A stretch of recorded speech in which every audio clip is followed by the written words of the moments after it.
Ridha Allah subhanahu wa ta'ala adalah salah satu dari sifat. Nabi SAW mengatakan, laisa lil mu'min ayyudhilla nafsahu. Mukmin itu jangan sampai menghinakan diri. Sejarah hamba yang Allah sebutkan dalam Al-Quran, di antara tujuan besarnya adalah agar menjadi pelajaran. Assalamualaikum warahmatullahi wabarakatuh. Alhamdulillah alladzi hadana lil Islam wa arsala ilaina rasulana Muhammadan khairal anam.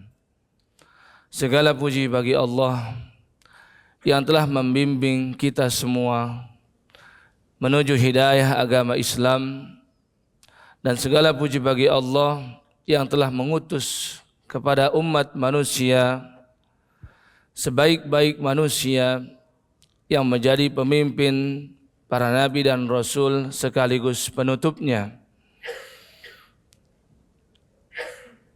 yang mana kecintaan kita kepada beliau merefleksikan kecintaan kita kepada Allah Azza wa Jalla. Ketaatan kita kepada beliau adalah cerminan ketaatan kepada Allah Subhanahu wa ta'ala. Dialah yang menjadi pemimpin para nabi dan rasul. Dialah baginda Nabi Muhammad sallallahu alaihi wasallam yang kita harapkan syafaat dari beliau, dan kita harapkan telaga dari beliau di padang mahsyar kelak. Beliau mengatakan, inni faratukum alal haudi, sungguh aku menanti kalian semua di telagaku di padang mahsyar kelak. Satu persatu akan aku berikan air setelah mengalami kesulitan yang begitu hebat, berdiri dengan sangat lama di padang mahsyar. Kemudian aku berikan satu persatu, kata beliau, sampai ada beberapa umat manusia yang mengklaim dirinya sebagai umat Nabi Muhammad sallallahu alaihi wasallam mendekat kepada beliau, namun ia tak bisa menjangkau tangan Nabi sallallahu alaihi wasallam. Maka saat itu Nabi sallallahu alaihi wasallam bertanya kepada malaikat, apa sebabnya? Maka malaikat menjawab, innaka la tadri, hai Muhammad, kamu tidak mengetahui apa yang ia lakukan setelah engkau wafat. Yang dimaksud adalah menyelisihi sunnah Nabi Muhammad sallallahu alaihi wasallam. Yang dimaksud adalah mengganti dan merubah apa yang sudah menjadi tuntunan dari Rasulullah sallallahu alaihi wasallam. Maka itu ternyata salah satu sebab seseorang tidak bisa mendapatkan telaga dari telaga Nabi sallallahu alaihi wasallam. Maka kita berharap kepada Allah, mudah-mudahan kita termasuk umat Nabi sallallahu alaihi wasallam yang mendapatkan syafaat beliau sekaligus air dari telaga Kautsarnya beliau. Amin ya rabbal alamin. Pada siang hari ini insyaallah kita akan membahas sesuatu yang juga penting seperti pembahasan sebelum-sebelumnya. Kita akan membahas tentang adab seorang muslim tatkala melihat fenomena hujan. Karena akhir-akhir ini kita tahu insyaallah sudah akan masuk kepada musim hujan, dan mungkin akhir-akhir ini beberapa tempat yang kita tinggali, tempat yang menjadi tempat biasa kita datangi, itu sudah mulai terkena air hujan. Selepas sebelumnya kita mengalami kemarau panjang, maka insya Allah ada beberapa tuntunan dari Rasulullah SAW ketika seorang muslim melihat fenomena hujan. Yang pertama yang untuk kita pahami bersama, bahwasannya orang yang beriman, orang yang menjadi ulul albab, orang yang berakal dan cerdas, dan yang kita tahu kecerdasan yang dimaksud di sini tidak hanya kecerdasan IQ yang tinggi, namun juga kecerdasan yang meliputi kebersihan hati dan juga pikiran yang sehat. Ulul albab yang Allah sebutkan dalam surah Ali Imran ayat 190. A'udzu billahi minasyaitonir rajim. Inna fi khalqis samawati wal ard wa ikhtilafil laili wan nahari la ayatin liulil albab. Sesungguhnya pada penciptaan langit dan bumi, pada pergantian siang dan malam, semua itu ada tanda-tanda kebesaran Allah bagi para ulul albab. Yang dimaksud dengan ayat ini tidak hanya pergantian siang menuju malam dan malam menuju siang, tapi semua fenomena alam yang terjadi, pergerakan-pergerakan dan dinamika alam semesta ini semuanya harusnya direnungi oleh orang-orang beriman yang menjadi ulul albab. Maka begitupun peristiwa hujan. Substansinya daripada peristiwa hujan adalah semakin merenungi kebesaran Allah Subhanahu wa ta'ala. Betapa Allah Maha Kuasa menurunkan hujan. Betapa Allah Maha Kuasa menumbuhkan tanaman-tanaman dengan berbagai warnanya, tapi dengan satu benda yang namanya hujan. Yang warnanya bening namun bisa menghasilkan beragam warna dan variasinya. Ini merupakan tanda kebesaran Allah Subhanahu wa ta'ala. Kita juga bisa merenungi bahwasannya peristiwa hujan yang tidak akan bisa dilakukan oleh manusia sempurna seperti yang Allah lakukan. Mungkin manusia melakukan hujan buatan, tapi ada beberapa proses dan tentunya ada beberapa kekurangan dan kadangkala ada prediksi yang tidak sesuai. Tapi kalau Allah Azza wa Jalla menurunkan hujan, maka semuanya sudah tepat, semuanya sudah terukur. Alladzi khalaqa fasawwa, Allah yang menciptakan dan menyempurnakan. Walladzi qaddara fahada, Allah yang sudah mengkadarkan sesuai dan proporsional dengan kebutuhan makhluk-makhluk Allah. Maka Allah Azza wa Jalla menjadikan peristiwa hujan untuk direnungi oleh umat manusia. Bayangkan kita yang menjadi penduduk bumi, tinggal di bumi, tapi Allah berikan air dari langit. Bayangkan kita meminum air hujan yang rasanya tawar. Akan tetapi kalau kita melihat prosesi hujan itu turun, ternyata dari hasil penguapan matahari yang menyerap daripada air laut. Air laut itu asin, tapi ternyata hujan itu tidak asin. Makanya Allah sebutkan di dalam firman-Nya di surah Al-Waqi'ah surat 56 di ayat ke-68, afara'aitumul ma'al ladzi tashrabun, tidakkah kalian memperhatikan air yang kalian minum? Ayat berikutnya 69, a antum anzaltumuhu minal muzni am nahnul munzilun, apakah kalian yang menurunkan air tersebut dari awan atau kami yang menurunkannya? Ayat berikutnya 70, lau nasya'u, seandainya kami berkehendak, seandainya Allah berkehendak, maka apa yang terjadi? La ja'alnahu ujajan, niscaya Allah akan menjadikan air hujan itu rasanya asin, tapi ternyata rasanya berbeda. Biasanya output yang keluar itu sesuai dengan inputnya, tapi ini sungguh sangat berbeda. Maka yang pertama dari seseorang yang beriman ketika melihat fenomena hujan, maka ia harus semakin bertambah ketauhidannya, semakin meyakini kemahabesaran Allah dan kemahakuasaannya Allah Subhanahu wa ta'ala, sehingga ini semakin menjadikan ia bertawakal kepada Allah Subhanahu wa ta'ala dengan tingkat tawakal yang tinggi. Yang kedua, perlu kita ilmui bersama bahwasannya hujan itu ada dua macam. Yang pertama hujan sebagai rahmat, yang kedua hujan sebagai azab. Wal'iyadzubillah, kita berlindung kepada Allah, mudah-mudahan hujan yang turun pada kita bukan termasuk jenis yang kedua, tapi yang kita inginkan hujan yang rahmat dan hujan penuh keberkahan. Untuk jenis yang pertama, hujan yang penuh dengan rahmat dan barokah dari Allah Azza wa Jalla, maka kita lihat di dalam firman-firman Allah, seringkali Allah sandingkan kata alma, air hujan, yang dimaksud dengan kata mubarakan, penuh dengan keberkahan. Artinya di antara limpahan rahmat dan barokah Allah adalah Allah menurunkan hujan kepada kita semua. Allah sebutkan di dalam surat Qaf, surat 50, ayat ke-9 dan ayat yang ke-10. Allah berfirman, "Wa nazzalna minas samaa'i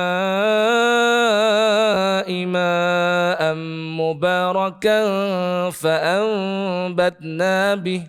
Dan kami turunkan air hujan yang mubarakan, yang penuh dengan keberkahan. Fa'ambatna bih, maka kami tumbuhkan melalui air hujan. Apa yang Allah tumbuhkan melalui air hujan? Fa'ambatna bih jannatin wa habbal hasid. Jannat itu pohon-pohon yang rindang, yang lebat. Makanya sering orang menyebut, orang Arab, kata jannah itu untuk taman, karena di dalam taman itu banyak pohon-pohon yang lebat dan rindang. Jannatin wa habbal hasid. Dan Allah juga tumbuhkan tanaman-tanaman yang memiliki buah, memiliki butir, memiliki biji yang bisa hasid, yang bisa dipanen. Seperti beras, seperti gandum, dan seterusnya. Banyak contohnya. Wan nakhla basiqatin laha tal'un nadid. Allah juga tumbuhkan pohon an-nakhl, pohon kurma. Wan nakhla basiqat, yang tinggi-tinggi. Ya. Kemudian wan nakhla basiqatin laha tal'un nadid, yang memiliki mayang yang bertumpuk-tumpuk. Ya, kalau kita lihat pohon kurma itu, ya, itu bertumpuk-tumpuk dia. Satu tandan begini itu bisa sekian puluhan kilo itu. Ya, dulu kami pernah itu membeli satu pohon berkongsi dengan kawan-kawan untuk dijual dulu. Dijual ke Indonesia, kurma muda. Laku dulu kan. Nah, kemudian ini jenis yang pertama. Allah menyebutkan wa nazzalna minas sama'i ma'an mubarakan. Air hujan itu sebagai keberkahan. Yang kedua, hujan itu bisa menjadi azab. Jika Allah berkehendak mengazab suatu kaum, maka Allah bisa saja mengazab dengan bala tentaranya berupa hujan. Seperti yang terjadi pada kaum Ad yang diutus kepada mereka Nabiullah Hud alaihi salatu wassalam. Wa ila adin akhahum Huda, dan kepada kaum Ad kami utus saudara mereka yang bernama Nabi Hud. Ya, Nabi Hud sudah sangat lama ini. Beliau lebih duluan lagi ada di atas muka bumi ini daripada Nabiullah Ibrahim alaihi salatu wassalam. Jelas sebelum Masehi, sudah sangat lama.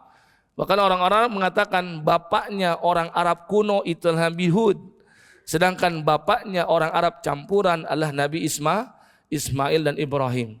Kenapa disebut dengan orang Arab campuran? Karena Nabi Ibrahim bukan orang Arab, putranya Ismail juga bukan orang Arab, tapi Nabi Ismail tinggal di Mekah. Kemudian kelak akan menikah dengan wanita dari kabilah Jurhum. Kabilah Jurhum itu kabilah yang ada di Yaman. Sehingga orang Arab sekarang yang ada itu adalah keturunan daripada Nabi Ismail semuanya. Semuanya keturunan Nabi Ismail, orang Arab yang ada sekarang ini. Dan karena Ismailnya bukan orang Arab tapi istrinya orang Arab, maka orang Arab sekarang disebut dengan Arab campuran. Ya, tapi kalau Nabi Hud ini orang Arab kuno. Ya, diutus kepada kaum Ad, dan kaum Ad itu yang Allah sebutkan dalam firman-Nya, alam tara kaifa fa'ala rabbuka bi'ad irama dzatil imad allati lam yukhlaq mithluha fil bilad. Tidakkah kamu memperhatikan bagaimana Allah bersikap kepada kaum Ad? Kaum Ad yang memiliki Iram. Iram itu ibu kotanya. Ibu kota kaum Ad itu Iram namanya. Zatil imad, memiliki tiang-tiang, memiliki gedung-gedung yang tinggi. Jadi ini kota metropolitan di zamannya saat itu. Mungkin lebih megah daripada Jakarta kita ini. Kenapa? Karena Allah katakan allati lam yukhlaq mithluha fil bilad. Allah tidak pernah menciptakan dan menjadikan ada kota semisal dengan kota Iram. Semegah, semewah, semetropolitan kota Iram. Tidak pernah. Allati lam yukhlaq mithluha fil bilad. Di tempat manapun. Sehingga bisa saja kita katakan ini kota Iram lebih megah, lebih besar daripada kota Jakarta. Karena Allah nyatakan begitu. Lam yukhlaq mithluha fil bilad.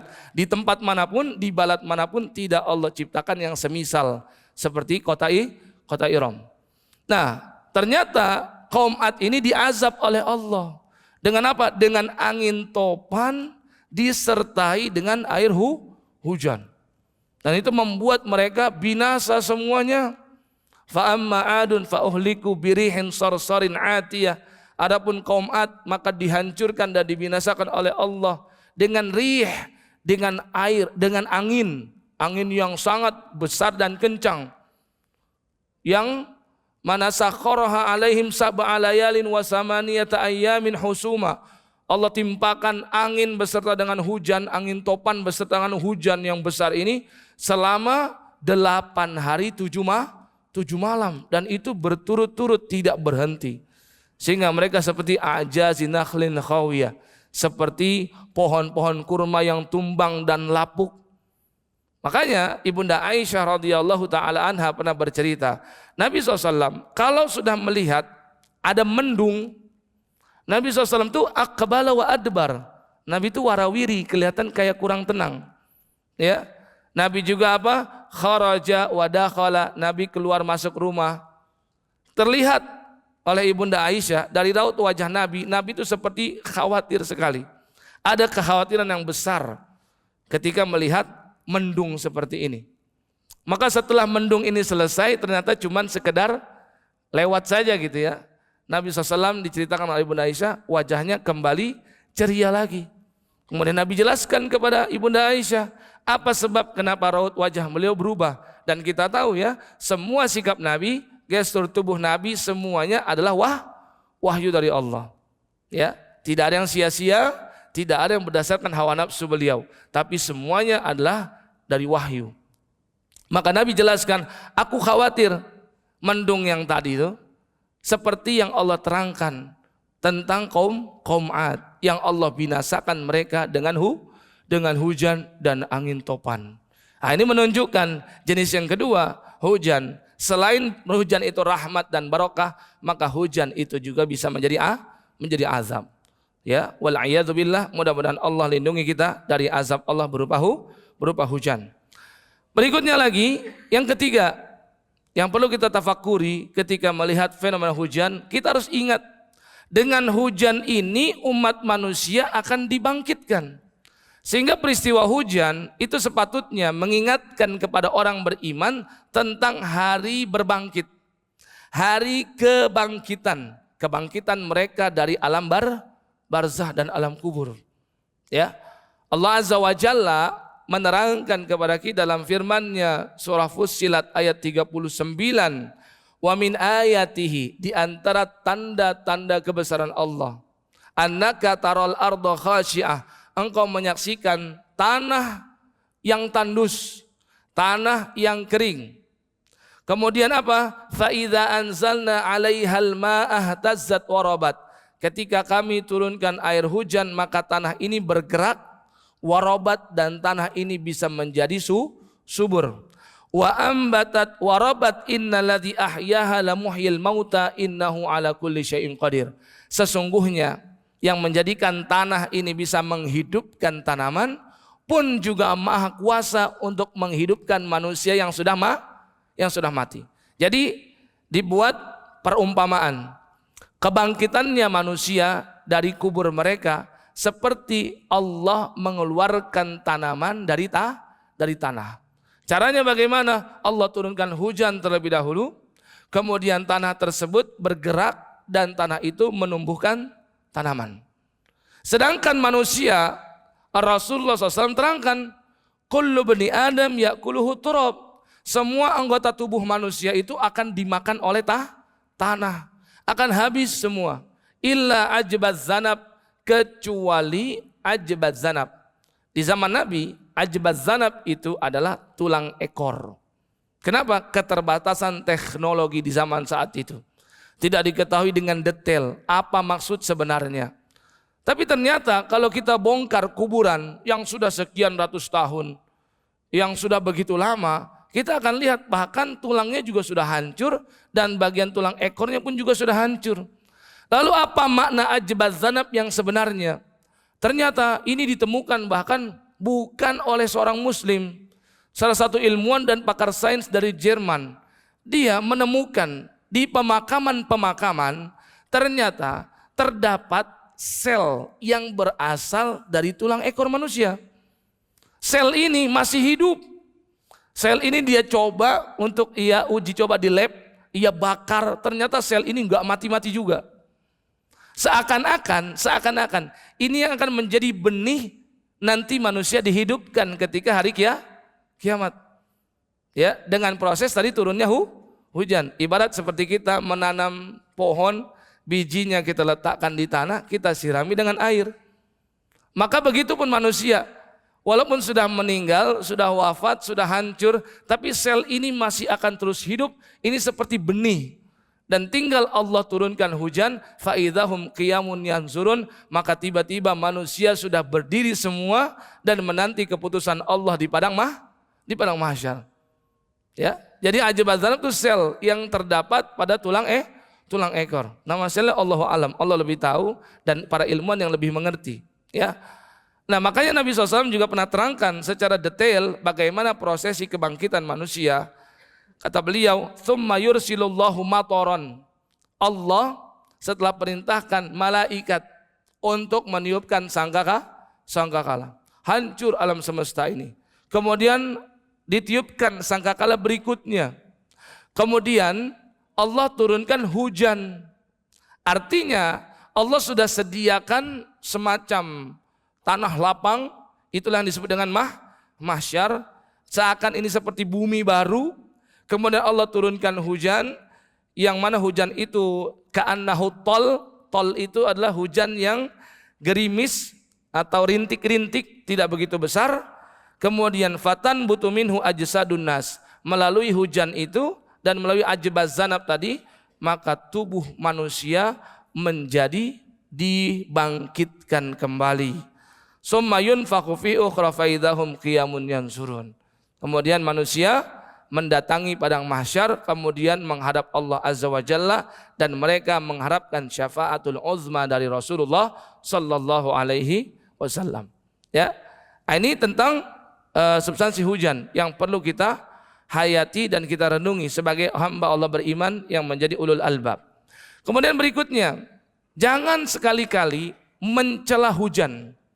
Jangan pernah keluar kata-kata jelek ketika turun hujan. Ini banyak terjadi di masyarakat. Orang-orang yang enggak ngaji, yang enggak faham tentang fenomena hujan. Ketika ya hujan terjadi, kalau musim hujan biasanya, aduh hujan lagi, nyalahin hujan. Dianggap itu sebagai penghalang beraktivitas. Ini sama dengan mencela hujan. Ya, kalau emak-emak biasanya ya cucian, aduh jemuran nggak kering-kering karena hujan. Baru diletak pagi hari, waktu duha sudah mulai mengering, nggak lama hujan, basah lagi. Ya, ada yang sampai mengulang lagi mencuci dan seterusnya. Ada yang bahkan dijadikan alasan, ya ketika mau ke masjid hujannya kecil aja. Gitu. Tapi dia nggak mau ke masjid. Hujannya kecil, bukan hujan besar yang kita maksud. Ya, jadi banyak orang-orang Muslim bahkan yang suka menyalahkan hujan dan menjadikan hujan sebagai penghalang beraktivitas. Padahal ternyata ini sesuatu yang dilarang oleh syariat. Jangan pernah sekali-kali mencela ciptaan Allah Subhanahu wa taala. Ya. Nabi SAW pernah sampaikan, innal abda, ada seorang hamba Allah, la yatakallam, mengucapkan sebuah kalimat, satu kalimat saja, min ridwanillah, tapi kalimat ini membuat Allah senang, membuat Allah ridha. Maka dengan kalimat ini la yulqi biha balan, tapi dia mengucapkannya tanpa berpikir panjang gitu. Asal ngucap aja, cuman ucapannya kebetulan membuat Allah senang, Allah ridha. Ini makanya cerminan buat kita semua, kalau kita membiasakan kata-kata yang baik, kalimah thayyibah, bahkan kelepasannya ucapan kita itu juga keluar kata-kata baik. Yang bahaya kan kalau ada orang latahnya tapi kalimat buruk. Kebun binatang di absen gitu ya.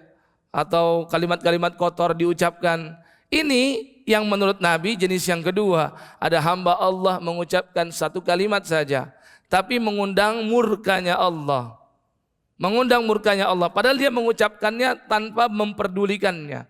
Maka orang yang pertama dengan sebab ucapannya yang singkat dan Allah ridho kepadanya, Allah meninggikan derajat surganya. Sedangkan orang yang kedua, yang mengucapkan kalimat yang dimurkai oleh Allah dengan sebab ucapannya, maka Allah jerumuskan dia ke dalam api neraka. Jadi betul-betul harus hati-hati, jaga lisan ini. Ketika terjadi hujan, walaupun itu sesuatu yang tidak kita inginkan saat itu, maka lebih baik kita lakukan apa yang dituntunkan oleh Rasulullah Sallallahu Alaihi Wasallam. Menahan diri untuk mengucapkan kata-kata jelek tentang hujan. Ya, Allah Azza wa Jalla juga berfirman, dan ini adalah hadis kudusi, artinya tidak akan kita temukan di dalam Al-Quranul Karim. Allah berfirman, yu'zini ibnu Adam, manusia sering menyakitiku, kata Allah. Dan kita tahu ini bukan makna hakiki atau hakikat, tapi ini kiasan. Karena Allah tidak mungkin tersakiti lewat hambanya. Allah Azza wa Jalla berfirman, yu'zini ibnu Adam, manusia terus menerus menyakitiku. Yasubbud dahra wa anad dahru. Di antaranya manusia suka mencela waktu. Sedangkan waktu itu adalah aku yang menciptakan, kata Allah. Biyadil amra uqallibul laila wan nahar. Segala urusan semuanya aku yang mengatur, dan aku yang menjadikan siang dan malam silih berganti. Semakna dengan hadis ini adalah hujan. Jangan pernah mencela hujan, karena ini juga Allah yang mengatur. Kalau kita melakukan ini, maka bisa berdosa. Karena tadi kalimatnya yu'zini ibnu Adam, manusia telah menyakiti Allah Subhanahu wa taala. Maka sunnah berikutnya adalah ucapkan doa yang sudah insyaallah kita hafal bersama. Allahumma ya Allah sayyiban nafi'an. Sayyiban nafi'an. Sayyiban itu hujan, nafi'an yang bermanfaat. Jadi maksudnya, ya Allah turunkanlah hujan yang bermanfaat, atau jadikanlah hujan yang sekarang turun ini bermanfaat, supaya Allah menghindarkan kita dari mara bahaya dan petaka lewat hujan, atau bahkan azab seperti yang Allah timpakan kepada kaum Ad. Ya, waktu sudah menunjukkan 11:30. Ya, insyaallah kita sudahi, dan di pekan berikutnya insyaallah akan kita lanjutkan ke sunnah-sunnah berikutnya ketika kita melihat peristiwa hujan. Mudah-mudahan bermanfaat bagi semua, dan mudah-mudahan melahirkan amal soleh dalam kehidupan kita. Mari kita akhir dan tutup. Subhanakallahumma wa bihamdika asyhadu an la ilaha illa anta astaghfiruka wa atubu ilaik. Wassalamualaikum warahmatullahi wabarakatuh.